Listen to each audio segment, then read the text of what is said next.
And name పండు అంటే ఎవరు అనేది ఒకసారి క్రాస్ చెక్ చేయాలి. పూర్తి డీటెయిల్స్ అయితే ఇక్కడ ఇవ్వలేదు. కేవలం పండు అనే వ్యక్తి మీదే, అంటే సెలబ్రిటీ అనేది మాత్రం క్లియర్గా అర్థమవుతోంది. సో ఆ సెలబ్రిటీ టీవీ ఆర్టిస్టా, సినిమా ఆర్టిస్టా అన్నది క్లారిటీ తీసుకోవాల్సి ఉంటుంది. పద్మావతి అనే మరొక మహిళ మీద కూడా, అంటే బెట్టింగ్ యాప్ను ప్రమోట్ చేసినందుకు పద్మావతి మీద కూడా కేసు ఫైల్ అయ్యారు.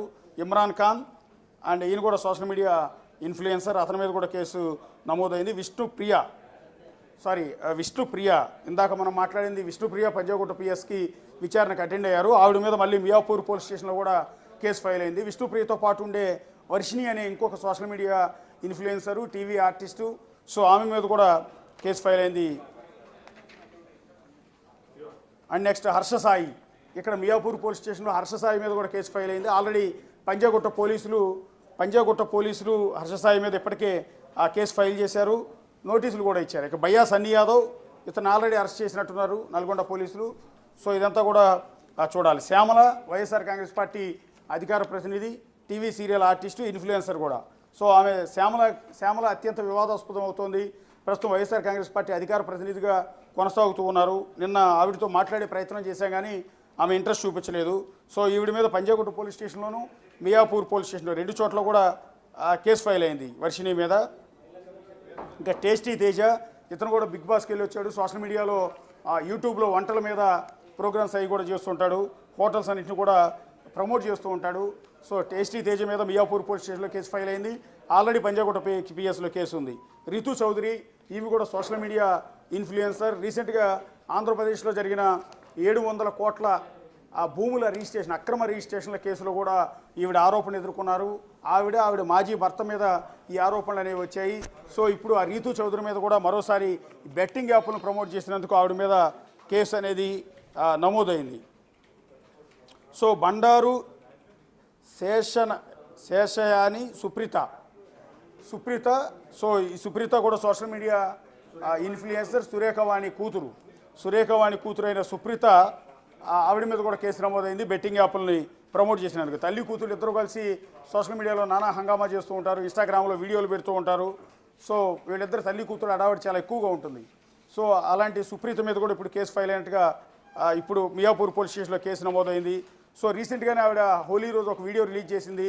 నేను తప్పు చేశాను, ఇక భవిష్యత్తులో ఎప్పుడు కూడా బెట్టింగ్ యాప్లు ప్రమోట్ చేయను అంటూ సుప్రీత కూడా ఒక వీడియో కూడా రిలీజ్ చేశారు తప్పు ఒప్పుకుంటూ. సో ఎప్పుడైతే కేసులు ఫైల్ అవుతూ ఉన్నాయో, ఎప్పుడైతే నోటీసులు ఇస్తున్నారో, దీంతో ఈ చిన్న ఇన్ఫ్లుయెన్సర్స్ అంతా కూడా బయటకు వచ్చి తాము తప్పు చేశామని, ఇక భవిష్యత్తులో యాప్లను ప్రమోట్ చేయబోమని వీడియోలు రికార్డ్ చేసి తద్వారా కేసుల నుంచి ఉపశమనం పొందేందుకు, కేసుల నుంచి తప్పించుకునేందుకు కొంత ప్రయత్నాలు చేస్తూ ఉన్నారు. కానీ ఎక్కడ కూడా తెలంగాణ పోలీసు ఉపేక్షించేది లేని వార్నింగ్ ఇస్తున్నారు. తాజాగా ఇప్పుడు పెద్ద హీరోల మీద కూడా, ఒకటి రాణా దగ్గుపాటి, విజయ్ దేవరకొండ, ప్రకాష్ రాజ్ లాంటి స్టార్ల మీద కూడా ఇప్పుడు కేసు ఫైల్ అయిన నేపథ్యంలో ఏం జరగబోతోంది, అది ఒకవేళ ఈ ఇన్ఫ్లుయెన్సర్స్ని మాత్రమే అరెస్ట్ చేసి, యూట్యూబర్లను మాత్రమే అరెస్ట్ చేసి, ఇలాంటి పెద్ద హీరోలను కనుక వదిలివేస్తే అది పోలీస్ డిపార్ట్మెంట్కే అది బ్యాడ్ నేమ్ వచ్చే అవకాశం ఉంటుంది. ఎందుకంటే వాళ్ళు పలుకుబడి ఉన్నవాళ్ళు, పెద్దవాళ్ళు కాబట్టి వాళ్ళని వదిలేశారు, మమ్మల్ని చిన్నవాళ్ళం కాబట్టి మమ్మల్ని అరెస్ట్ చేశారని ఆ నిందను ఫేస్ చేయాల్సి ఉంటుంది. కాబట్టి తెలంగాణ పోలీస్ దీని మీద సీరియస్ యాక్షన్ తీసుకునే అవకాశాలే చాలా ఎక్కువగా కనిపిస్తున్నాయి. ఇప్పుడు రాణా దగ్గుబాటికి నోటీసులు ఎప్పుడు ఇస్తారు, ప్రకాష్ రాజ్కి, విజయ్ దేవరకొండకి ఎప్పుడు నోటీసులు ఇస్తారు అనేది ఇక్కడ మనం ఒకసారి చూడాల్సి ఉంటుంది.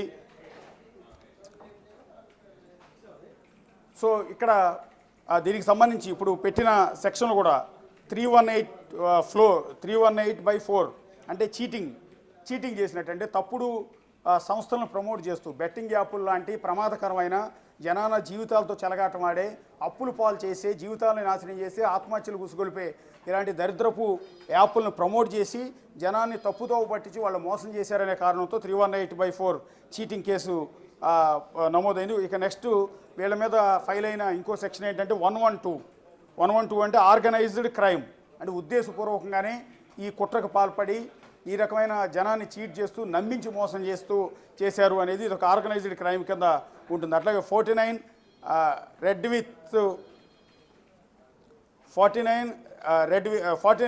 సెక్షన్ అనేది ఇది మరొకటి, ఇదే రకంగా ఉద్దేశపూర్వకంగానే జనాల్ని తప్పుదోవ పట్టించడం కింద ఇదంతా కూడా వస్తుంది. అట్లాగే TSGA gambling act and gambling act, 60D IT act, ఇందులో ఏ ఒక్క సెక్షన్లో కూడా బెయిలబుల్ కాదు. పర్టికులర్గా IT యాక్ట్ అనేది చాలా ఇబ్బందికరమైన అంశంగా ఉంటుంది.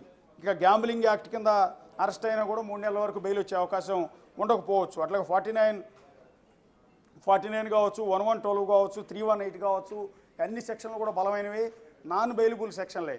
సో యాంటిసిపేటరీ కోసం వెళ్ళినా కూడా బహుశా యాంటిసిపేటరీ బెయిల్ దొరికే అవకాశాలు చాలా తక్కువగా ఉంటాయి. ఎందుకంటే ఈ కాజ్ అనేది చాలా పెద్దది, సమాజాన్ని తప్పుదోవ పట్టించేది, సమాజంలో యువకుల జీవితాలతో ఆటలాడుకునేది, ఎంతోమంది ఆత్మహత్యలకు కారణమైంది. రీసెంట్గా జరిగిన కొన్ని ఆత్మహత్యలను కూడా రేపొద్దున కోర్టులో పోలీస్ డిపార్ట్మెంటు న్యాయమూర్తి ముందు, కోర్టు ముందు పెట్టే అవకాశం ఉంటుంది. ఎవరెవరైతే చనిపోయారో వాళ్ళందరి వివరాలు కూడా, ఆ చనిపోయిన వాళ్ళు ఏ బెట్టింగ్ యాప్ల వల్ల అప్పులు పాలైపోయి నష్టపోయి ఆత్మహత్య చేసుకున్నారు, అది ఎవరిని చూసి ఇన్స్పైర్ అయ్యి ఇందులో డబ్బులు పెట్టుబడి పెట్టి మోసపోయారు,